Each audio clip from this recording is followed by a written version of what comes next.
जय श्री हरि। आज की वीडियो में हम सुनेंगे तुलसी विवाह की कथा।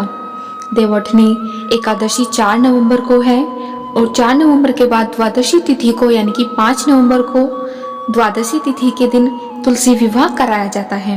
यदि आप किसी वजह से द्वादशी के दिन तुलसी विवाह नहीं करा पाते हैं तो देवउठानी एकादशी से लेकर पूर्णिमा तक आप इस बीच में कभी भी तुलसी विवाह करा सकते हैं। पुराणों के अनुसार इस दिन भगवान विष्णु 4 माह की योग निद्रा के बाद सबसे पहले तुलसी माता के पास गए थे और उनकी योग तपस्या के बाद उनसे विवाह किया था। इसीलिए द्वादशी के दिन तुलसी विवाह कराया जाता है। तुलसी विवाह आप शालिग्राम जी के साथ भी करा सकते हैं। अगर आपके पास शालिग्राम भगवान जी नहीं हैं तो आप विष्णु भगवान की तस्वीर के साथ या फिर श्री कृष्ण भगवान के साथ भी तुलसी माता का विवाह करा सकते हैं। लेकिन ध्यान रखें, विष्णु भगवान की तस्वीर के साथ लक्ष्मी माता ना हो और श्री कृष्ण भगवान की तस्वीर में राधा रानी या अन्य कोई देवी ना हो, तभी आप विष्णु भगवान जी का विवाह तुलसी माता के साथ कराइए। तुलसी माता के अन्य नाम हरिप्रिया और वृंदा भी हैं। हरिप्रिया क्योंकि वो विष्णु भगवान को अत्यंत प्रिय हैं, इसलिए तुलसी माता का अन्य नाम हरिप्रिया है। और पूर्व जन्म में तुलसी माता एक कन्या थी और उनका पूर्व जन्म में नाम वृंदा था और उनका जो विवाह था वो जलंधर नाम के एक राक्षस से हुआ था। तो आइए अब कथा प्रारंभ करते हैं। प्राचीन काल में जलंधर नामक राक्षस ने चारों तरफ बड़ा उत्पात मचा रखा था। वह बड़ा वीर और पराक्रमी था। उसकी वीरता का रहस्य था उसकी पत्नी वृंदा का पतिव्रता धर्म। उसी के प्रभाव से वह विजयी बना रहा। जलंधर के उपद्रवों से परेशान देवगण भगवान विष्णु के पास गए तथा रक्षा की गुहार लगाई। उनकी प्रार्थना सुनकर भगवान विष्णु ने वृंदा का पतिव्रता धर्म भंग करने का निश्चय किया।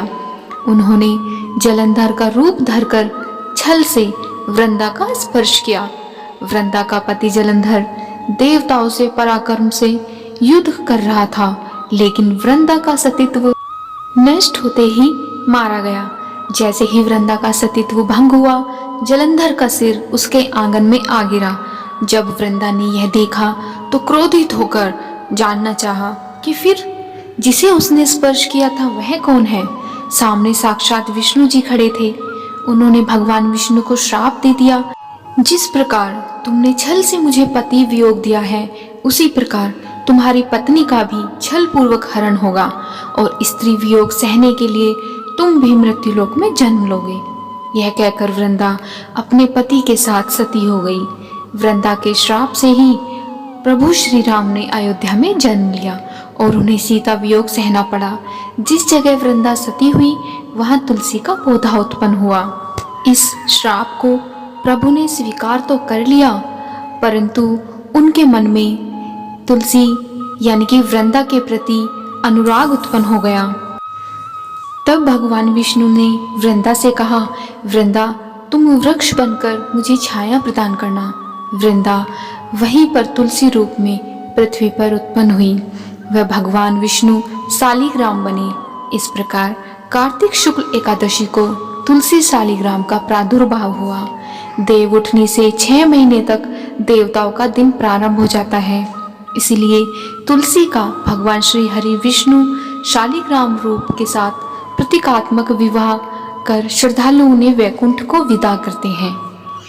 इस दिन तुलसी और शालिग्राम का विवाह पूरे रीति रिवाजों और संस्कारों के साथ किया जाता है।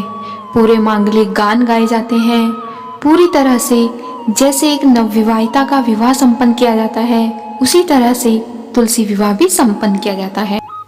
तुलसी माता अपने भक्तों की मनोकामनाओं को शिरोधार्य करके जल्दी से ही उनके सभी कार्य संपन्न करती है। जय श्री हरि।